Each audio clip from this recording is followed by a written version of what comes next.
Hi. Oh my gosh, Hey. guys. I am beyond excited. The first couple hours was incredible. And no doubt we are going to nail the last half of the 5 hours of local SEO. So, this session I'm super excited about. It is local SEO for service area businesses for 2021. So, this is touched right to my heart because I have a lot of service-based clients. And so I cannot wait. I am here with Tim Capper. And Tim is the owner operator of local SEO consultancy. He's online ownership as well. And he's a Google My Business product expert in his spare time. Like, that's incredible. Welcome, Tim. Hi, thanks for having me. Fantastic. We have Ben Fisher. Hi, Ben. Hello. Ben is also a Google My Business Platinum product expert. Wow. He's a contributor to the annual ranking factor study with Local U and Bright Local. He's also the founder of Steady Demand, which is a Google My Business focused company. And they help people with Google My Business management, spam fighting at scale, and GMB protection, which is incredibly important services. I'm excited to have you here today, Ben. Yeah, thanks, Shelly. Good to be here. Thanks for coming. Last but not least, we have Mr. Jason Brown. Jason, I'm excited to have you here. Jason rescued me last week, by the way. I had my first totally legit white hat plumbing client. They kept playing with too many API accesses to Google My Business and got their listing suspended for a day. Jason jumped right in and helped me. He is an online review expert. He's also the unofficial sheriff of Google, which I love. He's also a GMB product expert, and he has over 15 years of experience. But I know you've seen it. You've gone to Google My Business, and you've done a search, and you've seen all these spammy listings. Jason is on top of those. He reports them. If you come across them, absolutely send them to Jason, especially if it's a big old pyramid of spammy listings. Let's get them reported. Help Google fix their spam problems. So thank you guys. Jason, welcome. Thank you for having me. Thanks for the intro. I'm glad to have you guys here. Tim has an incredible presentation for us. If you guys don't know already, feel free to submit questions in the chat. Please do. At the very end, we're going to go through and I'm going to ask your questions to our panelists. So don't be shy. Ask away. And Tim, I'll let you take it away. Right, let's get the stopwatch started so we don't run over, and we've got to get cracking. Let's do it.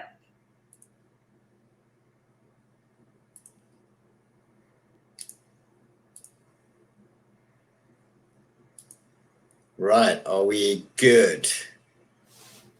Yeah. Good to go. Right, so yes, as the fantastic Shelly introduced us, we're looking at local SEO for SABs, taking you into 2021, and hopefully, if we do it right, it should take you into 2022 as well. So we're going to split this up. So just remember, local, your service area business, we're looking at GMB as well as your actual site. So there are two different factors. You've got local and you've got your organic. So let's start off with GMB. So the ones that we're going to, you want to get right moving into 2021, your business info. So we want to look at your categories, service areas, short name, UTM tracking, products and services, attributes, photos, posts, and if you haven't got yourself actually set up or still completely new to this, SEMrush has got a great whole, how to get yourself started in the URL. Right, UTM tracking. We can't make any business decisions without knowing what the business is actually doing. So this is kind of, one of your first things you want to get sorted. Set up your UTM tracking. There's a great little tool, in conjunction with Google that you can set up UTM tracking. You can see this data, what's happening with your GMB, your website, appointment URL, if you're doing any posts, products, etc., so you can actually make decisions on what's working for you in the early days and how you can actually develop it on further from there. Categories. So too many people get this wrong. And unfortunately, Google doesn't offer you every single, unique, diverse sort of category out there. So, you need to pick, you need to pick a primary category that works for you. That is preferably more to what your main service is, your money service. And then you can build it out from there. There are a couple of other tools out there that can help you. So Pepper Tools, you can check their categories. And you can help dive in and just have a quick look around rather than sitting typing into GMB all the time to see if there's any sort of, it can be tough. So Pepper Tools can help break down and give you some ideas on what exists. Insights, your actual insights in your GMB. You can actually see what people are searching for and where GMB is actually returning your business, and you can have a look at that and make some decisions based upon that. GMB Spy, it's a nice little tool, just sits up as an extension, and when you see a competitor, or rather if you're just starting out, you can actually go to a particular set of chaps and go, right, these are the guys that I know do exactly the same as me, and you can click on them, and GMB Spy will tell you whatever categories they actually have listed as well. So that can also help get you started in the right direction. But categories are really important to get right. Service areas. So we need to be realistic about service areas. And oh my God, there are some horrendous things out there sometimes. So just be realistic. Start with your location, where you actually are. Even if you work from home, as most SABs would be, start with your main location, because typically, you're going to be driving from that location to there. So start with that location and expand it out. If you can, if you can do the entire state, or depending on how big it is, or we call it a county over here, or other people call them different regions. If you can service that, do that, but be realistic. And also just remember that there could be countless of other people in between what the user has searched for to what they're actually going to display.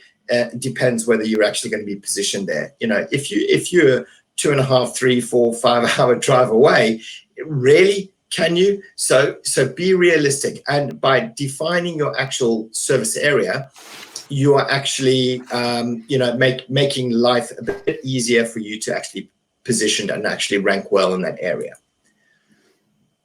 Right, so multiple locations, because there's going to be a ton of it. People, but be aware of guidelines.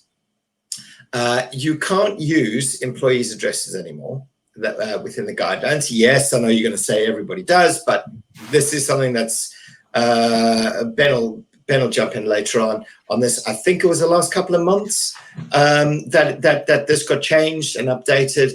And virtual offices you shouldn't be using. You can't use those. Have been around for a little while. You can, however, expand multiple locations if you look sort of within a franchise model. And we can expand on that, and I guess there's going to be a load of questions on that.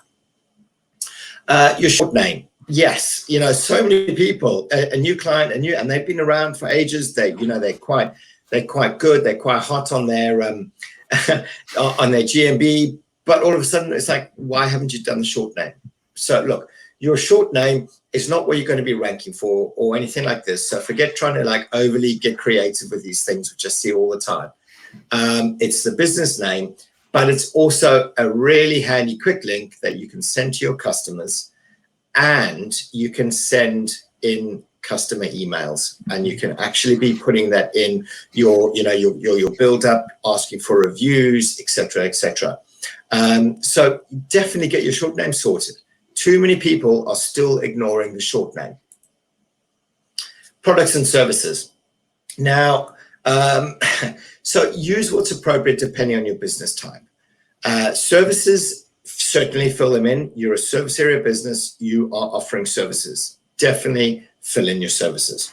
Products. that's a little bit more, that's a you decide, because if you are a service type business that doesn't actually offer set kind of different products, it may be a little weird having, having something like boiler repair, heating repair, boiler replacement. It could, but there's no actual right or wrong here at the minute, but they are highly visible and they are very clickable for users if you are in that kind of particular service industry. Attributes. Now, you've definitely got to look after your attributes, especially like we've had now in this whole, in fact, it was 1 year today that, the UK went into lockdown. So these are particularly relevant and happy, happy lockdown anniversary, if you're going to call it that. I don't know what, but yeah, you've got to get these right. Especially your health and safety. You're going into people's homes. Get your health and safety right, especially now. Look, COVID's going to be around for quite a bit of a while, and even the after effects, people are going to be conscious on that. So certainly get your attributes sorted. On-site services, your estimates. Guys, if you are doing, if you, especially now, if you've pivoted with online estimates, online quotes, things like that, because of COVID, and you're doing a lot more online, make sure you select that attribute. And health and safety is crucial, and I think it will play a big part even in the years to come. As as people, I had COVID. I don't let anyone just into the house anymore. So yeah, you've got to be on this. These are what your customers are looking for, and of course, Google's always playing around with different things, especially in the image they're available online. These things will be surfaced. Google will test them. What people are wanting, they will use and display. Photos. Too many people ignore their photos, and oh my lord, some of the atrocious things that the local electrician or the local plumber end up having on there is terrible. Photos add credibility, and photos are viewed. They really are viewed. So you are going into someone's home. The only actual, apart from the reviews and obviously looking on your website, they may have asked around different things. Before someone makes a decision, they're going to want to look at the quality of your jobs. So if you finished a job, take a photo. Preferably in high quality, high resolution. Yes, if you're stuck in an attic that's got low light or whatever the case, yes, sometimes I understand that can be bad. But customers literally want to see what you can do. You're a service area business. You're coming into the homes. They want to kind of see sort of the quality, at a quick spec on what you're doing, rather than going to your website. This is the first entrance gateway. Just so start ramping up your photos. Start putting better quality images online.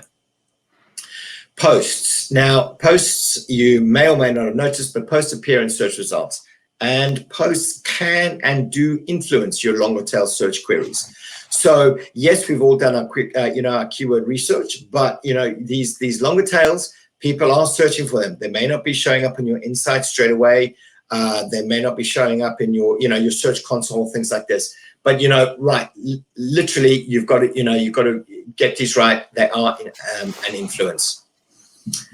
Right, so we've done GMB. We're going to let's flip on the flip side onto your actual site. Too many people on their service area business focus on a particular keyword for across the site, and then they have sort of service area pages or actual pages like this. Reevaluate what you're actually targeting. So target your main category for your actual site, and then let your service pages actually do the heavy lifting, and then you have your location pages, and we want to look at updating your structured data. Too many people forget about this. So there's a local SEO checklist. It's an ebook which you can grab. It's free. So what are you targeting? What is your site actually targeting? I would specifically target kind of your ideal service area. And then, use your service area pages or location pages, whichever whichever you prefer to call it, to actually then branch out into niche or other areas within your actual main targeted service area. Don't scattergun it. Look at your site. Don't be creating pages just for the sake of creating pages. Look at your site, understand it, understand the area or the region that you're actually wanting to mainly target, and then redefine everything. So here's a way which we can add value to your service area pages or your location area pages. So what I'm calling them now is, add value to these. Too many people use boilerplate stuff. Yes, they do work, but only if there's 10 guys working in the area. Your location area page or your service area page, has a high probability of popping in there in the organic. But we actually want you to be found. We want people to click on. So start adding value to these things.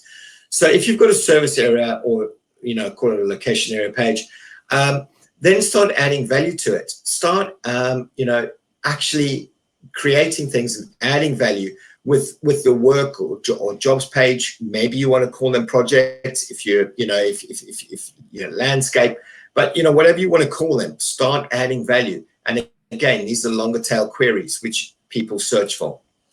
So oh my gosh, I called it a walk. Anyway, your walk jobs. Okay. So, standardize them. So although you're adding these to your actual service area pages, they need to add value. And remember, these are longer tail queries. And just think about it. People don't think, they just think, oh, boiler replacement, that's what I do.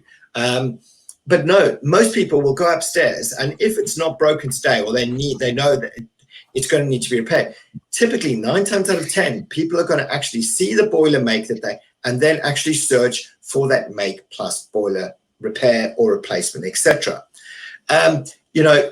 These also will provide you with natural language, which, and just by describing it properly, will create, will just actually create a naturally well-structured, long content, and you will actually start working it out from boiler repair. And don't forget to start interlinking. So your location pages interlink, your work or similar area work replacement or job or project pages actually, build on this. I don't have these kind of job types. Yes, not everyone's going to have them. And in this instance, you can have those, you can have those sort of stylized pages which are standardized. I still would, yes, they are going to be highly boilerplate-ish, but try and move away. Try and actually create some different type of value on each particular page, but they do still work. And surprise, surprise, they actually do benefit and actually will influence the local pack. Update your structured data for a local business. Too many service area businesses don't actually look in at GeoCircle or GeoMidpoint. Remember, you're a service area business. You can set the actual, your locality and your region, and that's about it. You don't really have an address to play with there. You're not sitting at that. You don't really have geo coordinates to play with. So, you can add to this by using your GeoCircle and targeting your actual main coordinate as your GeoMidpoint. Tackling spam. Now, depending on what kind of area or industry you're in, spam is going to be, can be a problem. So tackling spammy competitors can lead to big gains. They are quite easy to find, sometimes not so easy, but they can lead to big gains depending on who's doing what. And you can use some, telltale signs. And as you get into it, you start getting a bit better at identifying them. name and spam keywords, all to the same TLD, call center, home addresses, virtual addresses, things like this. Hang on. And report spam. Top tip on reporting spam. Do not continually suggest edit within your same category from your GMB account, right?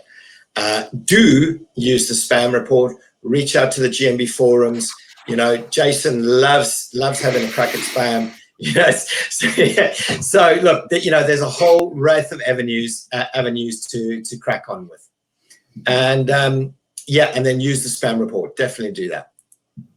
And thanks for watching. Oh, and by the way, the whole Wowzers thing is because SEMrush actually rebranded a little while back, and the logo is pretty cool. So yeah, we're here for your questions now. Wow, amazing. And you know what? The chat was full of incredible questions. Thank you so much. Okay, so we don't have a ton of time, so I want to jump right in. So there was a lot of questions about categories. So can you explain, let me see here. We had Stephen Christopher. He asked, for Google My Business Services, does Google place more weight on its own auto-suggested services based on your categories versus writing your own and descriptions?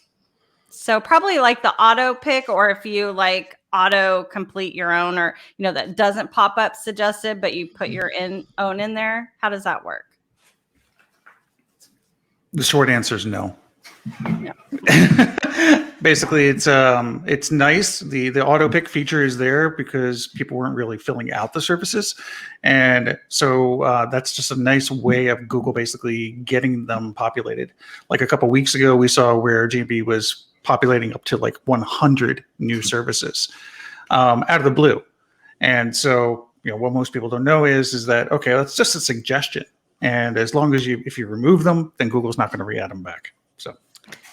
Right. So would you probably not suggest using one of those that you've created yourself for the primary, but keep those as secondary?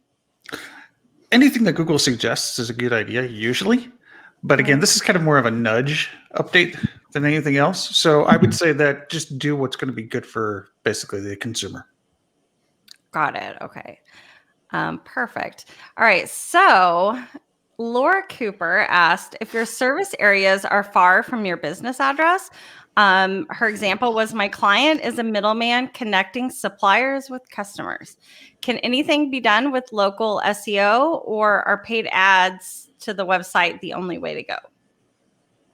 I would go I'm going to say paid ads is probably going to be your best bang for the buck. It doesn't sound like this is really going to be one of those areas where local SEO is really going to be beneficial. Remember, in order to qualify for a Google My Business listing, you actually have to have face-to-face customer interaction, whether you go to your clients or they come to you. So if you are not doing that and you are online only, then no, you don't qualify for a GMB. Good. There's a secondary piece to that too, by the way.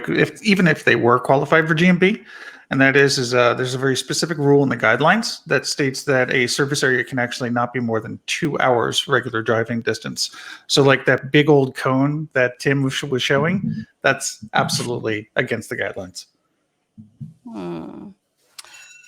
So Turgut actually asked a good one that was interesting. Is the services section in Google My Business only for service-based businesses, or can any business use the services section in GMB? Yes, no. Most businesses will have it. There are a few which don't provide it in the actual GMB category, but yes, you can use them. But be realistic, as with everything. Be realistic. It has no basis on ranking, so you're going to rank based off where you're located. But if you're a hybrid where people can actually come to you and you can go to them, say like a pizza shop, then it makes sense. But yeah, if you're a lawyer, then don't worry about filling out those service areas. It has zero benefit to your GMB whatsoever. Yeah. So we're talking about products and services though, real quick. So want to give some benefits real fast. So when you have a product post. Okay, that's going to show up very high on your knowledge panel. But also, if you do have services available to you, while they're mostly visible on mobile, they do show up what's called as justifications, which just like you were showing with the post sim. So they will show up as justifications on your knowledge, on your entry as far as GMB goes in like the local finder, etc. So it's good from a visibility standpoint. Nice. Okay, thank you. That was really helpful. All right, so Diana Richardson said GMB has obviously been a reoccurring theme today, but how do GMB strategies differ for SABs and other businesses? Well, your other business, that's going to be location based. Everything's tied to that location, so you can really optimize, especially on your sites, as well as things like this, specifically to a location and for a location and the surrounding, areas, direction requests, things like this is all going to be unique to a set location. A service area business doesn't have a set location, and you essentially travel to the customer's location. So you can't necessarily be using that location kind of information across the site. You need to create those locations in the sense for organic on where you are going to be servicing or where you prepared to service. Okay, so Jeffrey Kunstron said, Tim Capper, how do you create a review short link? It's in your listing. It literally says in the info page, it says short link. Just go in. It auto suggests based upon your business name and just accept it. I believe you had a slide that showed a picture for creating the short link as well. So later on, rewind and you'll be able to pull that up for sure. I just wanted to add one thing to that, Shelly, and that is that so when you create your short name, by the way, dashes don't matter in the short name, just so you know they're escaped out immediately. So a lot of people don't know that. So, but after you've created your short name, you do /review at the end, and that'll actually automatically bring somebody right to the review lightbox. Handy. That is incredible. Fantastic. So Ben, you mentioned something about expanding a GMB footprint with more location rules. Can you elaborate a little bit on that? Yeah, we don't have a ton of time, so I'll try and make it really quick. And that is, so Tim was alluding to the fact that, if you have a franchise model, it's very easy to kind of, well, I wouldn't say easy, but it's easier to expand your footprint within the guidelines. That's because they're individual business entities and they can actually be owned by multiple people, right? So when you have that, you have control over your location, you've got the business documents to back it up. And so it's an individual entity. The hard thing that I see is, or a lot of questions that I get is, I'm a service-based business and I service this area, this area, this area, and they're all unique techs. How can I show up in those areas? Because you might have a lot of competition. If you're thinking that the answer is, I'm just going to go get a bunch of virtual offices or co-working spaces, then you are completely wrong. And Jason, me, or Tim will come and we will find you and we will take you down. So there's that. And if you think that you can use an employee's home, also, you are incorrect and you will end up getting removed eventually. We see it all the time with spam. And we also fight with Google on it. That's a whole nother story. So, but the right way to do it, and the way I like to suggest is that, look, this is a capital business expense. And that's how you need to look at it. If I'm going to put down a new location somewhere, that's going to say be like an hour away, then it needs to basically earn more money than I'm going to spend to keep it going. That includes having a body in there, by the way, to take appointments, even if it's a service area based business. At least that's what the guidelines state. Mm-hmm. And so, so basically, yeah, if you're doing it that way, then that's a different story. And one other little tip I give is look, use Google Ad Planner, use the incognito mode. Look at the area that you're going to be in, the keywords that you're going to be using. If there's enough CPC in that area, then you can pretty much make a guesstimate as to what the volume probably is. And then you can go ahead, get a month-to-month lease on like a little broom closet, basically. and test that area. And if in 3 months it's pulling in more revenue than it costs, boom, you have a new location. Fantastic insight. Thank you for that tip. You guys, so much great information. I appreciate you joining me today. Follow these guys all on Twitter. If you have additional questions, I'm sure they'd be happy to answer them for you. But I have an incredible panel coming up for the next presentation about link building. Thank you guys for joining me today. Bye. Thanks, Shelly. Bye. Cheers. Thanks for having us. Greg. Hey, Hi, guys. Hello. And ladies. Hi. Ben, where are the swords? Oh, he's gone. Oh,